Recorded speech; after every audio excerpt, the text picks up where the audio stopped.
श्री राधा कृष्णाय नमो नमः। सर्वप्रथम मैं भगवान श्री राधा कृष्ण के श्री चरण कमलों की वंदना करता हूँ। आप सभी भक्त श्रोताजनों को भी सादर नमस्कार करता हूँ। श्री श्री राधा रस सुधा निधि ग्रंथ से आज हम राधा रानी के पदरार वृंद की महिमा का श्रवण करेंगे, जो इस ग्रंथ में इस प्रकार से वर्णित है। हे वृंदावनेश्वरी रसिक राज श्री कृष्ण, प्रेमामृत मकरंद रस प्रवाह से पूर्ण तुम्हारे जिन चरण कमलों को वक्ष से लगाकर तीव्र मदन ज्वाला दूर करते हैं, उन्हीं परम सुशीतल श्री चरण कमलों का मैं आश्रय लेता हूँ। पिछले श्लोक में स्फूर्ति प्राप्त लीला के विराम से श्रीपाद के चित्त में विक्षेप पैदा हुआ था। यो तो प्रेमिकों की ही विरह ज्वाला असह्य होती है, फिर श्रीपाद तो महाभाव्य राज में है। स्फूर्ति प्राप्त लीला की माधुरी ने चित्त में हलचल मचा दी है। विरह विषादित प्राणों से प्रार्थना कर रहे हैं, हा स्वामिनी, एक बार पुण्य दृष्टि से इन दीन की ओर देखो। स्वामिनी अपार करुणामयी है, प्रिय किंकरी को ऐसी विरह वेदना की अनुभूति देकर स्थिर कैसे बैठी है। इस प्रश्न के उत्तर में महाजन कहते हैं, मिलन रास की परिपुष्टि के लिए वह विरह नितांत आवश्यक है। जैसे किसी वस्त्र में रंग लगाना होता है तो क्षार आदि के संयोग से उसका मैल दूर करना पड़ता है, उसी तरह विरह के बिना संभोग या मिलन की पुष्टि नहीं होती। विरह केवल मिलन का पुष्टिकारक ही नहीं, विरह को रस भी कहा गया है। यहाँ तक कि गोस्वामी शास्त्रों में मिलन रस की अपेक्षा भी विरह रस की उपाय देता या माधुर्य दिखाया है। तभी विशुद्ध माधुर में ब्रज प्रेम में इतना विरह है। सर्वोपरि महाभाववती व्रज सुंदरियों के प्रेम में विरह की निरंतरता देखी जाती है, इसलिए उन्हें सदैव ही विरह रस का आस्वादन प्राप्त होता है। मिलन काल में भी उनके अंतस में भावी विरह की आशंका विद्यमान रहती है। उनके विरह का सानिध्य लाभ कर परम महज्जन भी धन और कृतार्थ बन जाते हैं। शील उद्धव जी ने व्रज देवियों से कहा है, विरहेन महाभागा महान मेहनुग्रह कृत, अर्थात हे महाभाग्यवतियों, आप लोगों के इस विरह से मैं परमानुग्रहित हुआ हूँ। आपका विरह न होता तो आपकी सांत्वना के लिए श्री कृष्ण मुझे आपके पास ना भेजते और मुझे भी आपके इस आश्चर्य में प्रेम की महिमा अनुभव करने का सौभाग्य प्राप्त ना होता। श्रीपाद विरह की अतिशयता में सोच रहे हैं। इस निदारुण ज्वाला को शांत करने के लिए परम सुशीतल श्री राधा पदपंग आश्रय लेने के अतिरिक्त और कोई उपाय नहीं। परम शीतल तवय पदराविंदम आश्यामी। विरह विवश श्रीपाद की आंखों के आगे सहसा लीला की छवि फूट उठी। संकेत कुंज में श्रीमती विरोत्कंठिता है। श्याम सुंदर का कुंज में आने का समय कुछ निकल गया है। सखी के गले में लगकर श्रीमती विलाप कर रही है। किंकरी के रूप में श्रीपाद विरहवती को धीरज बंधा रहे हैं। थोड़ा धैर्य रखो, प्राणकांत अभी आ जाएंगे। नागर थोड़ी देर कर आए हैं। उनके आगमन से चित्त में उल्लास का आविर्भाव हुआ है, फिर भी विलंब के लिए वाम्य स्वाभा श्री राधा के अंतस में थोड़े अभिमान और वाम्य का संचार हो गया है।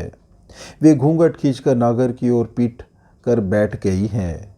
विदग्धराज विनोदनी की वामता दूर करने के लिए शत शत भंगिमाओं से युक्त वाग विलास का विस्तार कर रहे हैं। श्री चरणों के सानिध्य में बैठकर हाथ जोड़कर प्रार्थना कर रहे हैं। चाह मुख तुली राय चाह मुख तुली, नयान नाचने नाचे हियार पुतली, अभिमान दूर करी चाह एक बार, दूरे जाओ सब मोर हियार आंधार। राई कद पर खसी आर, तुया आराधन मोर विदित संसार, पीत पिंघन मोर तुया अभिलाषे, परान चमके यादि छड़ा निश्वासे।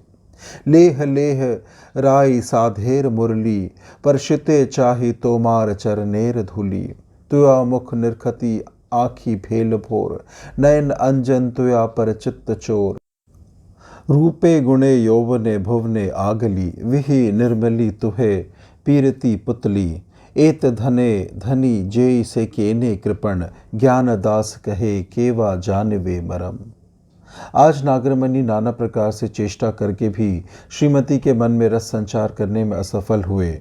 मदन की तीव्र ज्वाला से हृदय संतप्त है। मन ही मन सोच रहे हैं, एक बार श्रीचरण पकड़कर ही देखूं। ये सोचते ही नागराज के हृदय में रस की हिलोरें उठी। हियार मझारे उठे रसेर हिल्लोलली, परशुति चाही तुम्हार पायर अंगुली।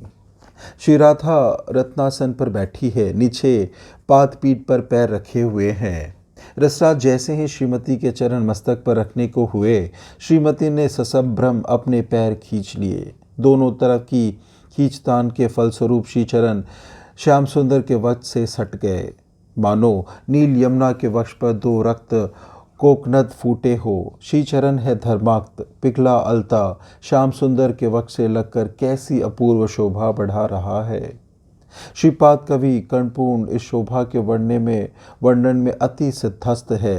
वे कहते हैं, श्रीहरि के वक्षस्थल से लगा श्री राधा का अलता आप लोगों की रक्षा करे। जिस जावक रस की शोभा श्री कृष्ण के वक्ष पर नित्य स्थित श्रीवत्स चिन्ह कौस्तुभ मणि और स्वर्ण रेखा के रूप में विराजिता श्री लक्ष्मी देवी का तिरस्कार कर रही है, अर्थात जिसने अपनी प्रभा से इन सबके सौंदर्य को ढक दिया है।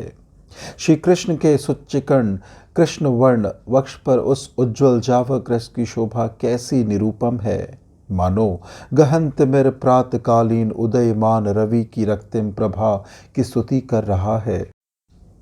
उन परम सुशीतल श्रीपाद पंकजों के स्पर्श से नागरेंद्र का उग्र स्मरताप शांत हो गया। वे मधुपति अर्थात रसिक भ्रमर है। भ्रमर के प्राण कमलिनी का मधुपान करके ही सुशीतल होते हैं, पर मधुपति चरण कमल वक्ष पर रखकर ही सुशीतल हो गए। फिर कमल युगल की अति विलक्षण कमल शीतल होने पर भी प्रियजन का उद्दीपन जगाकर कंदर्प शर से बिंधे व्यक्ति का ताप बढ़ाता है। पर श्री राधा चरणों ने अद्भुत शीतलता गुण से मधुपति का उग्र स्मरताप शमन कर दिया है। इन विलक्षण चरण कमलों का परम वैशिष्ट दिखाते हुए कहते हैं, जो चरण कमल प्रेम रूपी अमृत के सारभूत मकरंद रस के प्रवाह से पूर्ण है, प्रेम रस से उन श्री चरण कमलों का मकरंद है, अर्थात उन श्री चरण कमलों से प्रेमामृत मकरंद रस अजस्त्र धार हो निकलता है। उसी प्रेमामृत मकरंद रस के लेप से मदन मोहन की मदन ज्वाला बुझ गई है। उनमें एक साथ अमृत का शीतलता गुण और मकरंद का ममता गुण सन्निहित है। फिर मकरंद रस शब्द में मधु स्नेह भी व्यंजित है। श्री कृष्ण मेरे ही है, इस प्रकार के मध्यता भाव से पूर्ण जो स्नेह है उसे मधु स्नेह कहा जाता है। चंद्रावली का धृत स्नेह है श्री राधा का मधु स्नेह।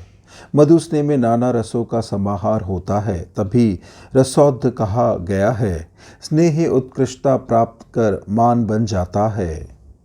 स्नेह जब उत्कृष्टता प्राप्त कर अभिनव माधुर्य प्रकट कर कौटिल्य धारण करता है, तब उसे मान कहा जाता है। उसी उत्कृष्ट स्नेह रस का स्पर्श पाकर रसराज की मदन ज्वाला शांत हुई है।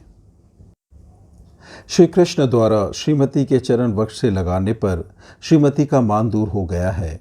श्रीपाद किंकरी के रूप में युगल मिलन माधुरी के आस्वादन का सौभाग्य प्राप्त कर रहे हैं।